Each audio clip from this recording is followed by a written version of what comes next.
Imagine walking into a bank to finalize a billion-dollar deal, only to have your ID disrespected in the most shocking way. But what happens next will leave you stunned.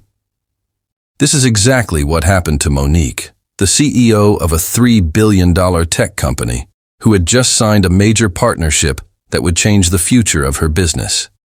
Everything was set for the final steps: the paperwork, the financial transfer, the contract signing. But what happened at the bank, where she thought everything would go smoothly, turned out to be a nightmare.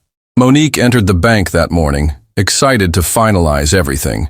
She had a reputation for making powerful deals, and her company's success spoke for itself. But as she approached the counter to meet with the bank teller, Ryan, things took a turn.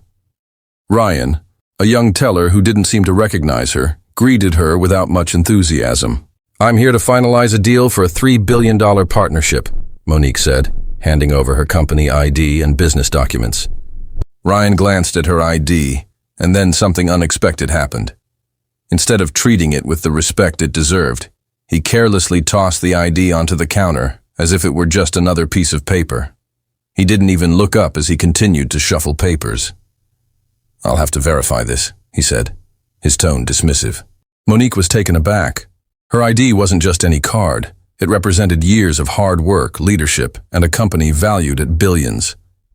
But Ryan didn't seem to care. She stood frozen for a moment, her stomach churning with frustration. "Excuse me," Monique said, her voice calm but firm. "You just threw my ID on the floor. I don't care who you think I am, but I'm the CEO of this company, and that was disrespectful." Ryan barely looked up. "I'll get to it when I'm ready," he muttered.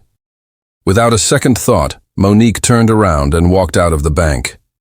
The feeling of indignation boiled inside her. She wasn't just walking away from a bad interaction. She was walking away from someone who had just insulted her, her identity, and the work she had put into building her business. But what happened next was even more powerful. Monique picked up the phone and called the bank's CEO.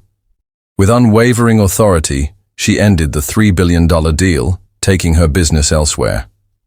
The silence that followed spoke volumes. The bank had just lost more than a client. It had lost the opportunity of a lifetime. If this story shocked you, hit the like button, subscribe, and comment below on how you would have handled being disrespected in this way.